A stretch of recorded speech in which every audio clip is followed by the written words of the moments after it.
Hello everyone, তোমরা দেখছো তোমাদের নিজস্ব ইউটিউব চ্যানেল। আজকে তোমাদের একটা ম্যাথ ক্লাস নিয়ে এসেছি, যে ক্লাসে তোমরা বিগত বছরের সলভ পেয়ে যাবে। দেখো এক নম্বর কোয়েশ্চেন কী বলেছে। এক নম্বর কোয়েশ্চেন বলছে কোনো টাকা 20 বছরে সুদে আসলে 3 গুণ হয়। কি বলছে? কোনো টাকা। তাহলে আমি আসল ধরছি। কোনো টাকা মানে কি? যেটা আমার আসল, তাহলে আমি আসল ধরছি আমার x টাকা। আসল হচ্ছে আমার x টাকা। বলছে 20 বছরে সুদে আসলে 3 গুণ হবে। তাহলে সুদে আসলে যদি 3 গুণ হয়, তাহলে সুদটা কত? সুদ হচ্ছে আমার 2x টাকা।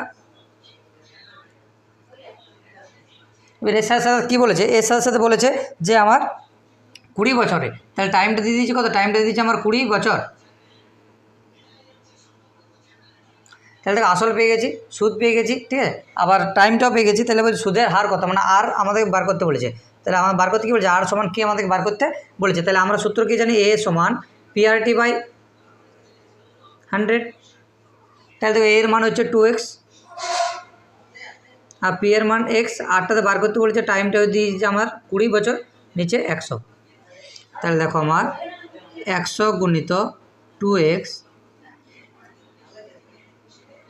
বাই হচ্ছে তাহলে এক্স।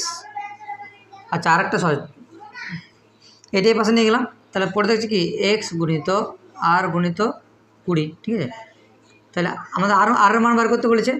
তাহলে আর সমান আমাদের থাকছে কি 100 গুণিত 2x সমান এক্স গুণিত 20, ঠিক আছে। 20 দিয়ে যদি 100 কাটো তাহলে কত?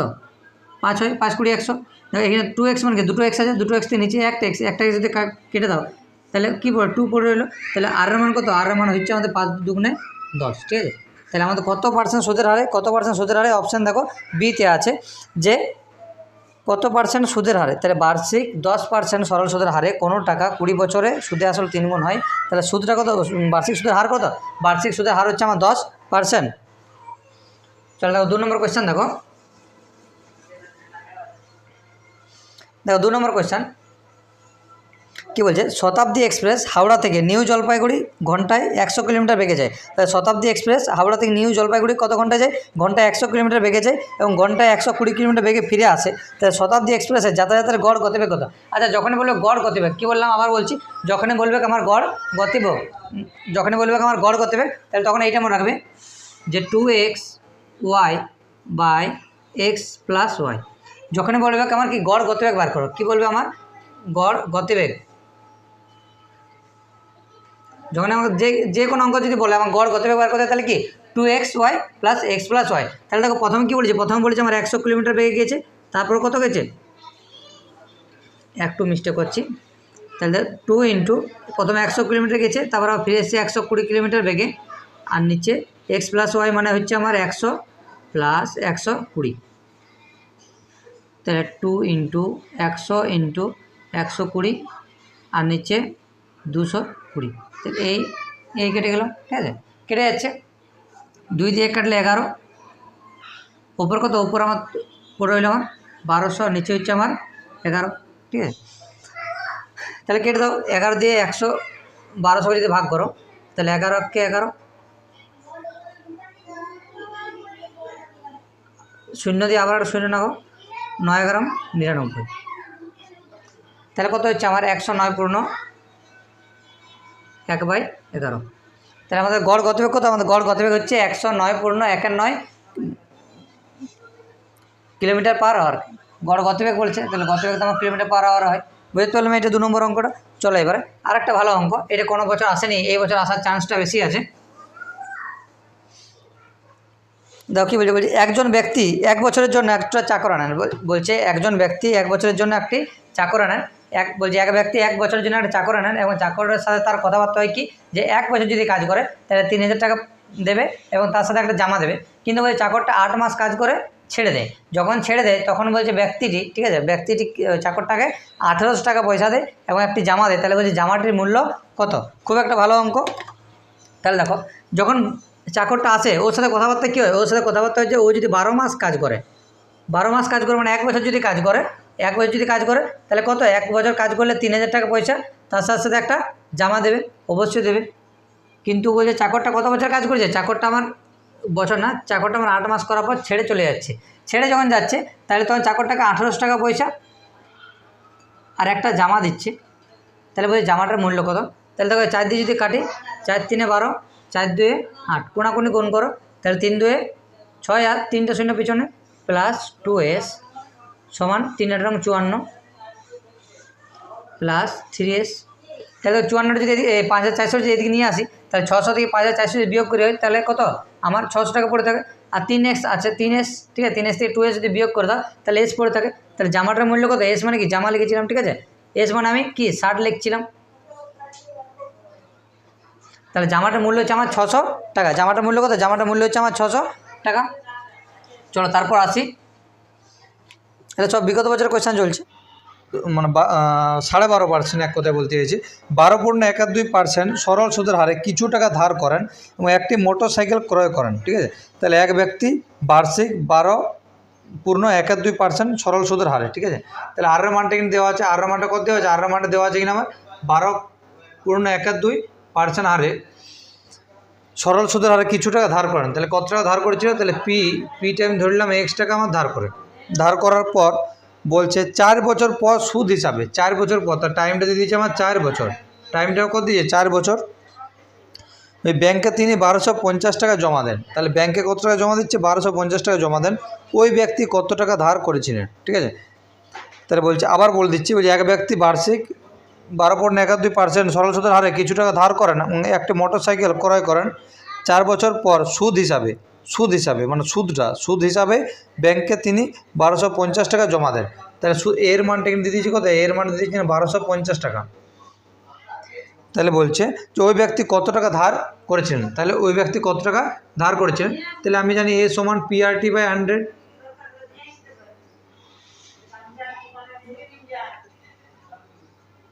তাহলে 1250 সমান এটা এক্স, দেখো এটিকে 12×24/25, তাহলে এটা 25/2, এটা 25/2 তো, এটা আবার করলে 25/2, ঠিক আছে। আচ্ছা 25কে যদি 2 ভাগ করা হয় তাহলে 12.5, তাহলে 12.5 লিখে দাও। টিটা কত, টিটা আমার 4 বছর দিয়েছে, নিচে 100, দেখো এটা তুলে দিচ্ছি, তাহলে হচ্ছে এটা, ঠিক আছে। তাহলে দেখো x সমান 1250 গুণিত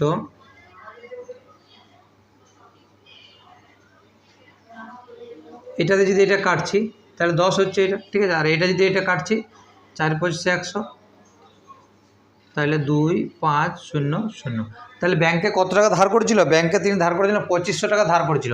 তাহলে ব্যাংকে কত টাকা ধার করেছিল কত, মানে এক কথা লোন কত নিয়েছিল, লোন নিয়েছিল 2500 টাকা। বুঝতে পারলাম এটা, কোনো অসুবিধা আছে এই অঙ্কটা, আশা করছি কোনো অসুবিধা নেই। চলো নেক্সট কোয়েশ্চেন।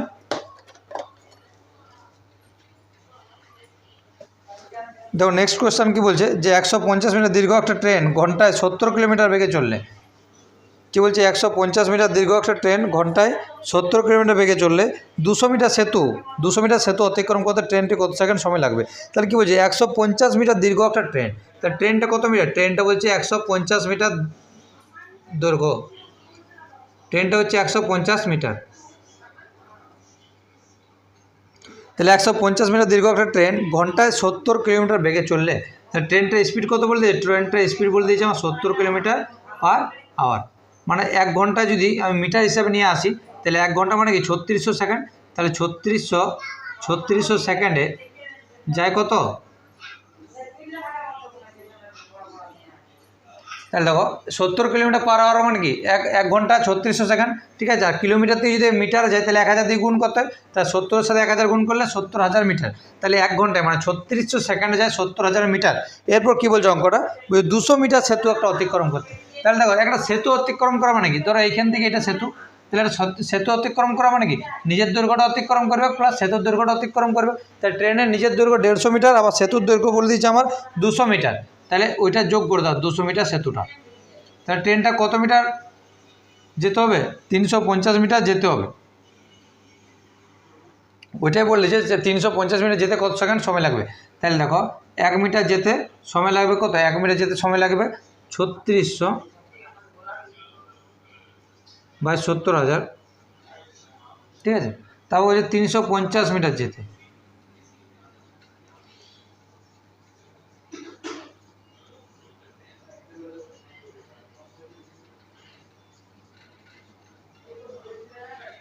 এই 1 2 1 2 35 দুগুণে 70, 2 দিয়ে 36 কাটলে 18। তাহলে কত সেকেন্ড সময় লাগবে? 18 সেকেন্ড সময় লাগবে।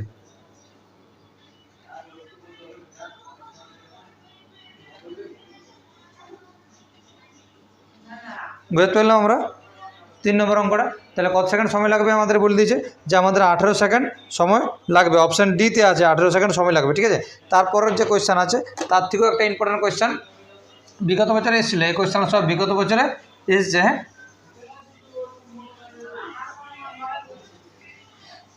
বলছে কোনো একটা বিদ্যালয়ে বিজ্ঞান, বাণিজ্য, কলা বিভাগের 120 জন ছাত্রের মধ্যে, আচ্ছা কোনো একটা বলছে বিদ্যালয় আছে, বিদ্যালয়ে সায়েন্স, ঠিক আছে, আবার বাণিজ্য এবং কলা বিভাগের 120 জন ছাত্রের মধ্যে 15% বিজ্ঞান বিভাগে পড়ে, ঠিক আছে।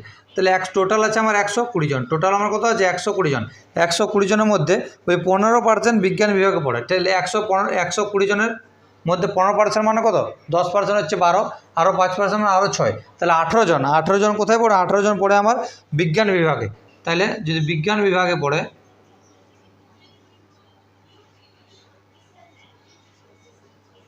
তাহলে 120 কতজন বলে দিয়েছে? 120 15%। এই ঠিক আছে, 5 3 15, 5 2 10, 2 6 12, তাহলে 18 জন পড়ে। তাহলে 120 জনের ভিতরে 18 জন বিজ্ঞান বিভাগে পড়ে, ঠিক আছে। তাহলে বাকি পড়ে রইল কত? তাহলে 120 থেকে বাদ দিয়ে দাও 18কে, তাহলে 102 জন এখন পড়ে রইল। 102 জনের মধ্যে কি বলছে যে মোট 66 জন কলা বিভাগের ছাত্র হলে, ঠিক আছে। তাহলে 102 জনের মধ্যে বলছে 102 জনের মধ্যে বলছে মোট 66 জন কলা বিভাগের ছাত্র হলে, তাহলে 66 বিয়োগ করে দাও। তাহলে ওই 36 জন কি 66 জন কলা বিভাগের ছাত্র যদি থাকে, তাহলে আমার যেটা পড়ে রইল বাণিজ্য বিভাগে, তাহলে বাণিজ্য বিভাগের ছাত্র কতজন? বাণিজ্য বিভাগের ছাত্র হচ্ছে আমার 36 জন। আবার বলে দিচ্ছি, তাহলে 120 জন ছিল, 120 জনের ভিতরে প্রথম বলে দিচ্ছি আমার বিজ্ঞান বিভাগে 15% আমার ছাত্র আছে। তাহলে বিজ্ঞান বিভাগে 15% ছাত্র মানে কি 18 জন ছাত্র আছে। তাহলে 120-র মধ্যে 18 বিয়োগ করে দিলাম। 18 যেটা বিয়োগ করছি সেটার মধ্যে আমার এটার মধ্যে আমার কি কলা বিভাগও আসছে এবং বাণিজ্য বিভাগও আসছে। এরপর বলে দিয়েছি যে আমার 66 জন কলা বিভাগে আছে। 102 জনের ভিতরে যদি 66 জন কলা বিভাগে থাকে, তাহলে 36 জন কোথায় আছে? 36 জন আছে আমার বাণিজ্য বিভাগে আছে। তাহলে বলছে কত % বাণিজ্য বিভাগে আছে। তাহলে দেখো 36 জন আছে কার মধ্যে থেকে? 120 জনের ভিতরে 36 জন আছে বাণিজ্য বিভাগে, কিন্তু শতকরা কত বলেছে? শতকরা মানে হচ্ছে উপরে 100 গুণ, ঠিক আছে। A0 12 দিয়ে 36 কাটলে 3 12 36, তাহলে 30% কোথায় আছে? 30% আমার বাণিজ্য বিভাগে আছে। তাহলে 30% কোথায় আছে? আমার বাণিজ্য বিভাগে আছে, ঠিক আছে। চলো 5 নম্বর কোয়েশ্চান তো হয়ে গেলো। 6 নম্বর কোয়েশ্চান দেখো। এরপর 6 নম্বর কোয়েশ্চান দেখো কী বলছে, খুব ভালো ভালো অঙ্ক এগুলো পরীক্ষা এসেছিলো অবশ্য। বলছে একটা খুঁটির 1/2 অংশ কাদায়। তাহলে ধরো একটা খুঁটি আছে, এইখান থেকে এইটা একটা খুঁটি, এই খুঁটিটা বলছে 1/2 অংশ কাদায়। তাহলে ধরে নিলাম যে এইখান থেকে এইটুকুটা 1/2 অংশ, যেটা আমার কোথায় আছে? যেটা আমার কাদার মধ্যে আছে। এরপর কী বলে দিচ্ছি, 1/3 অংশ জলে ডুবে আছে, 1/3 অংশ জলে ডুবে আছে। তার ধরলাম যে এইখান থেকে এতটা 1/3 অংশ এটা কোথায় আছে? এটা জলে আছে, জলে আছে। এরপর বলছে যে 25 মিটার জলের ওপরে আছে। 25 মিটার কোথায় আছে? 25 মিটার জলের ওপরে আছে। তাহলে এই যে এইখান থেকে এইটা ধরলাম, এইটা হচ্ছে আমার কত? 25 মিটার, যেটা আমার জলের ওপরে আছে। তাহলে বলছে আমার খুঁটিটা কত লম্বা। তাহলে আমি ধরলাম যে খুঁটিটা কত অংশ? আমার খুঁটিটা টোটাল আমার 1 অংশ। ব্যাস, অঙ্ক আমাদের হয়ে গেছে, ঠিক আছে। তাহলে তো কাদায় আর জলে কত অংশ আছে যোগ করে দাও ওকে। তাহলে 1/2 প্লাস 1/3 কাদায় আর জলে আছে, তাহলে 6, এটা 3, এটা 2, তাহলে 6 ভাগের মধ্যে 5 ভাগ কোথায় আছে? কাদা এবং জলের মধ্যে আছে। তাহলে উপরে কতটুকু পড়ে আছে? তাহলে দেখো 6 ভাগের মধ্যে 6 ভাগে টোটাল খুঁটিটা আমার 6 ভাগ, 6 ভাগের মধ্যে যে 5 ভাগ কাদা জলের আছে, মানে এক কথা পুরোটাই জলে আছে। জলের নিচে কাদা থাকে, সেই কাদার মধ্যেও আছে। তাহলে আমার জলের মধ্যে আছে কত? 6 ভাগের 5 ভাগ।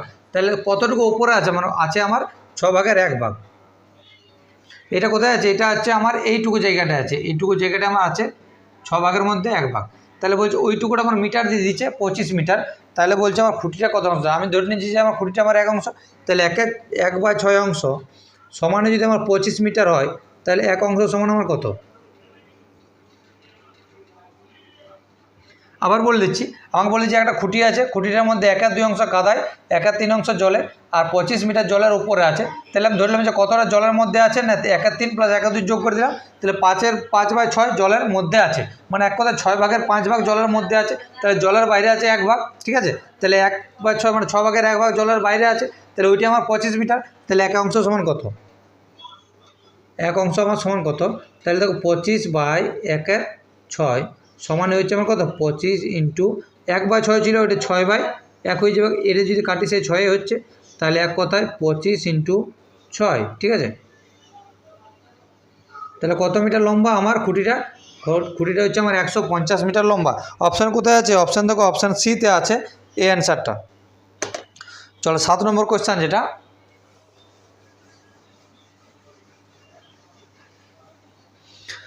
7 নম্বর কোয়েশ্চেন দেখো, বলছি পিতার বর্তমান বয়স পুত্রের বয়সের 6 গুণ।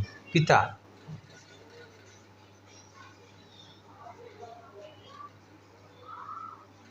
আমার একটা বন্ধু ছিল, আমাকে একটা অঙ্ক করতে দিয়েছিল, দিয়ে বন্ধু না মানে ছোটো, ঠিক আছে, আমাকে হোয়াটসঅ্যাপে পাঠিয়েছিল, দাদা এই অঙ্কটা করে দাও। দিয়ে পিতা পুত্রের অঙ্ক সেম, দিয়ে কী করেছে, যে পুত্রের বয়সটা বড় করে বেশি করে দিয়েছে, মানে বলেছিল হয়তো যে পিতা পুত্রের 6 গুণ। ওই তো প্রথম অঙ্ক শিখছিল, দিয়ে ওখানে পিতা পুত্রের 6 গুণ বলে দিয়েছিল, কিন্তু ওখানে কী করেছিল যে পিতা পুত্রের 6 গুণ, তো তাহলে পুত্রের জায়গায় 6x লিখেছে আর পিতার জায়গায় x লিখেছে, ঠিক আছে। তাহলে দেখো এখানে এই অঙ্কতে বলেছে পিতার বর্তমান বয়স পুত্রের বয়সের 6 গুণ। তাহলে পিতার বর্তমান বয়স পুত্রের বয়সের 6 গুণ, তাহলে পুত্রের ধরলাম x, তাহলে এস 6x, এটা কোনো অসুবিধা নেই কারো। এরপর দেখো কী বলে, 6 বছর পরে পিতার বয়স, 6 বছর পরে পিতার বয়স, তাহলে 6x আছে এখন পিতার, তাহলে 6 বছর পর বলছে পিতার বয়স। আচ্ছা 6 বছর যদি পিতার বয়সটা পিছনে যায়, মানে সামনের দিকে যায়, ঠিক আছে, আজ যদি 4 হয়, আজ হচ্ছে পিতার বয়স 4 বছর, তাহলে 6 বছর পর নিশ্চয়ই 10 হবে। তাহলে পুত্রের যদি 1 হয়, তাহলে আজ থেকে ওদের পুত্রেরও 6 যোগ হবো, তাহলে পুত্রেরও 6 যোগ করে দাও, এইটুকু মানে বুঝে নিচ্ছে। এরপর বলছে 6 বছর পরে পিতার বয়স যদি পুত্রের বয়সের 3 গুণ হয়, তাহলে 6 বছর পরে বলছে পিতার বয়স পুত্রের বয়সের 3 গুণ, তাহলে পুত্রের বয়সের দিকে 3 গুণ করে দাও, হয়ে গেছে। বেশ, আমাদের অঙ্ক হয়ে গেছে। এবারে মিটামিটি করে নাও, তাহলে এখানে পড়ে হলো 6x + 6 সমান 3x + 3 = 18, ঠিক আছে। তাহলে 6x এদিকে আছে, 3xটা এদিকে চলে এলো -x, মানে -3x, তাহলে 6x - 3x সমান 18 + 6, তাহলে 3x সমান 24, x সমান 8, x এর মান 8 পেয়ে গেছি। এরপর বলছে যে পিতার বর্তমান বয়স কত, তাহলে পিতার তো বর্তমান বয়স এইটাই ধরেছিলাম x 6x, তাহলে x এর মানটা পেয়ে গেছি 8, তাহলে পিতার এখন বর্তমান বয়স কত,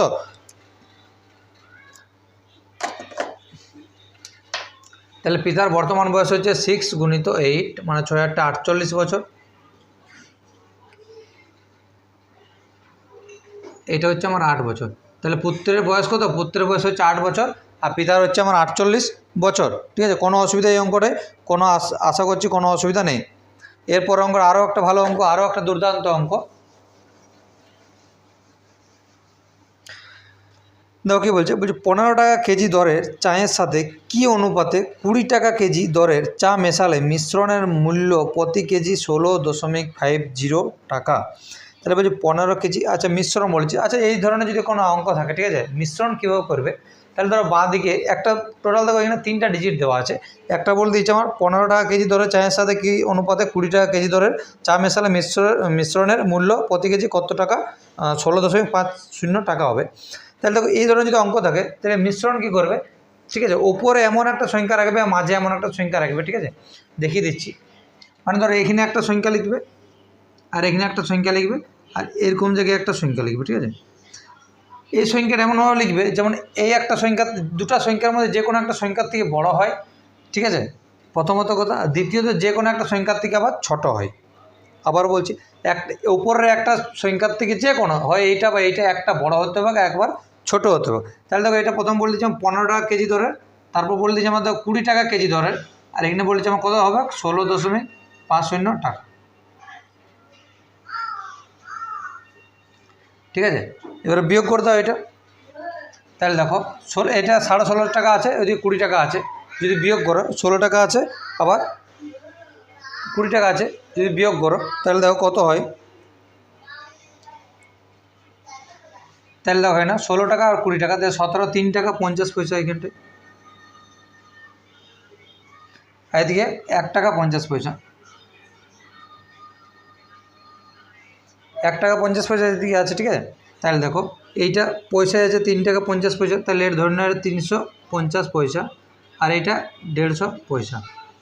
এটা কেটে দাও, 7 দিয়ে এটা 5 দিয়ে কাটো, 5 7 35, 5 3 15। তাহলে কী অনুপাতে এটা যদি মেশানো হয়, তাহলে যে 20 টাকা কেজি দরের চা মেশালে মিশ্রণের মূল্য প্রতি কেজি, ঠিক আছে, 1605 টাকা, তাহলে কী অনুপাতে, তাহলে 7 অনুপাত,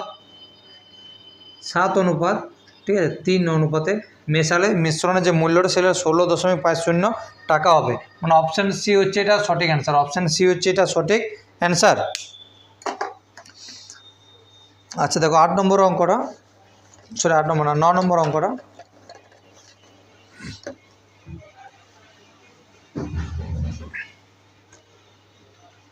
বলছে একটা আয়তক্ষেত্রের বাগানের দৈর্ঘ্য ও প্রস্থ যথাক্রমে 100 মিটার ও 80 মিটার। একটা আয়তক্ষেত্র আছে,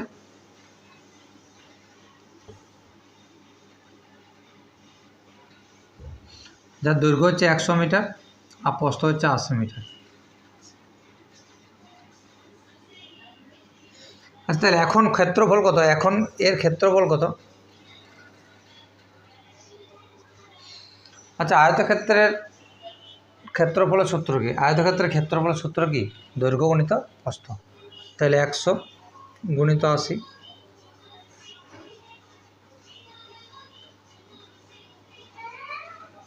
মিটার দেওয়া আছে, তাহলে বর্গ মিটার। এরপর কি বলেছে, এরপর বলে দিয়েছে যে বাগানের চারিদিকে, তাহলে এটা বাগানের চারিদিকে 10 মিটার রাস্তা চওড়া আছে, তাহলে চারিদিকে সব দিকে 10 মিটার চওড়া রাস্তা আছে। তাহলে এই যে এইখান থেকে এইটুকুটা কত মিটার চওড়া, এইটুকুটা যে 10 মিটার চওড়া, এটা কত মিটার চওড়া, এটা হচ্ছে 10 মিটার। এইখান থেকে এইটুকুটা কত মিটার চওড়া, এটা হচ্ছে 10 মিটার। এইখান থেকে এইটুকুটা কত মিটার চওড়া, এটা 10 মিটার। তাহলে আগে যে প্রস্থ ছিল আমার 100, আগে দৈর্ঘ্য ছিল 100, এখন দৈর্ঘ্য কত হয়ে গেছে, এখন দৈর্ঘ্য হয়ে গেছে 120। আচ্ছা 120 কীভাবে হলো, দেখো এদিকেও 10 মিটার বেড়েছে, এদিকেও 10 মিটার বেড়েছে, আগে ছিল 100, এখন তাহলে 120 হয়ে গেছে। ঠিক আছে, আচ্ছা প্রস্থটা আগে ছিল 80, এখন এদিকেও 10 এদিকেও 10, তাহলে 20 বেড়ে গেছে, তাহলে 100 হয়ে গেছে। তাহলে এখন ক্ষেত্রফল কত, এখন ক্ষেত্রফল হচ্ছে আমার তাহলে 120 ইন্টু 100,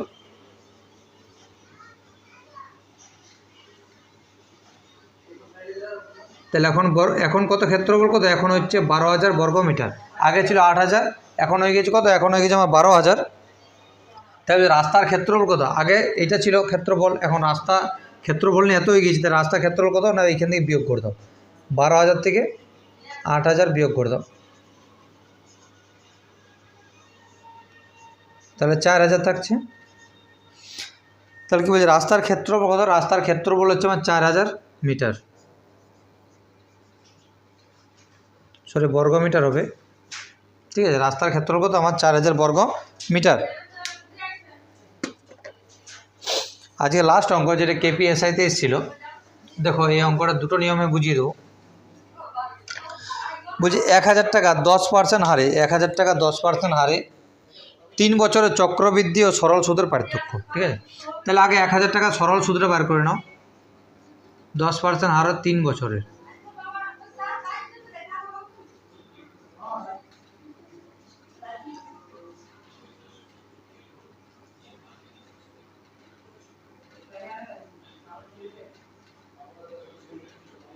ঠিক আছে, তাহলে সরল সুদটা কত এর, না শুধু সুদটা হচ্ছে 300 টাকা। ঠিক আছে, আচ্ছা এটা কি, এটা আমার সরল সুদ বার হলো, এটা আমার কি সরল সুদ বার হলো। এটা চক্রবৃদ্ধি সুদটা দাও কী বলেছে, 1,000 টাকা আছে, কত বলতেছে আমার 10% হারে 3 বছরে, তাহলে প্রথম বছরের সুদ আমার 100 টাকা, ঠিক আছে, চক্রবৃদ্ধি সুদ আমার কী জিনিসটা হয়, তো প্রথমে আমার সুদ ধরো আমি 1,000 টাকা ব্যাংকে ধার নিয়েছি, দিয়ে আমার এক মাসে আমার সুদ বাড়লে 100 টাকা, তাহলে পরের মাসে যখন আমার সুদ নেবে আমার 1,100 টাকার উপরে সুদ নেবে। ঠিক আছে, তাহলে এইটাও সেম 1,000 প্লাস 100 টাকা যোগ করে দাও, তাহলে পরবার যে সুদটা নেবে এর ওপরে নেবে, সে 10% হারেই নেবে।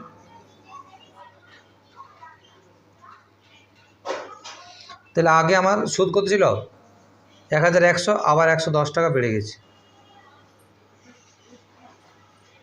এখন এত টাকা হয়ে গেছে। ঠিক আছে, 1,100 ছিল, আবার 110 টাকা বেড়ে গেছে, তাহলে 1,210 টাকা। এবার 1,210 টাকার ওপর সুদ নেবে 10% হারে। হ্যাঁ হ্যাঁ, যাবো। তাহলে দেখো এখন সুদ বেড়ে গেছে কত, আরও 121 টাকা সুদ বেড়ে গেছে। তাহলে আগে ছিল আমার 1,210 টাকা, আবার 121 টাকা বেড়ে গেছে, তাহলে 1 2 এর 3 2 এর 3 1। ঠিক আছে, তাহলে এখন সুদে আসলে কত হয়ে গেছে, দেখো আমি রেখেছিলাম কত 1,000 টাকা আমি নিয়েছিলাম। ঠিক আছে, এখন সুদে আসলে 1,331 টাকা হয়ে গেছে। তাহলে আমার সুদটা কত, এখানে সুদটা কত, সুদটা হচ্ছে নর্মাল সুদ, সরল সুদটা হচ্ছে 300, আর চক্রবৃদ্ধি সুদ হচ্ছে 331। তাহলে এদের মধ্যে পার্থক্যটা কত, এদের মধ্যে পার্থক্যটা হচ্ছে 331 মাইনাস 300 সমান হচ্ছে 31 টাকা, সমান হচ্ছে 31 টাকা। এটা কোথায় এসেছিল, এটা হচ্ছে KPSI 2024 এসেছিল।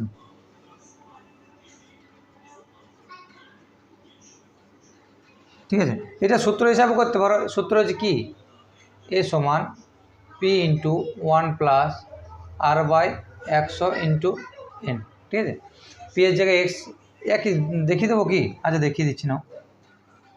তাহলে 1,000 প্লাস 1 প্লাস 10 ইন্টু 100 ইন্টু, দেখো 3 বছর বলছে, তাহলে এটা কেটে দাও। ঠিক আছে, তাহলে 1,000 ইন্টু, ঠিক আছে 100 10 একে 10 11, তাহলে 11/10 ইন্টু 11/10 ইন্টু 11/10 1 2 3 1 2 3 11 11 121 ইন্টু 11 সমান 1331, বিয়োগ করে দেবে। ঠিক আছে, এটা হচ্ছে সুদ প্লাস আসল, এটা শুধু সুদ, তাহলে এটা আসল যদি যোগ করে দাও তাহলে 1,000 প্লাস 300, তাহলে সে 1300, তাহলে 1331, তাহলে 1331 থেকে 1300 বিয়োগ করে দাও, সে 31 টাকা সুদ। ঠিক আছে, আজ এই পর্যন্ত। হ্যাঁ।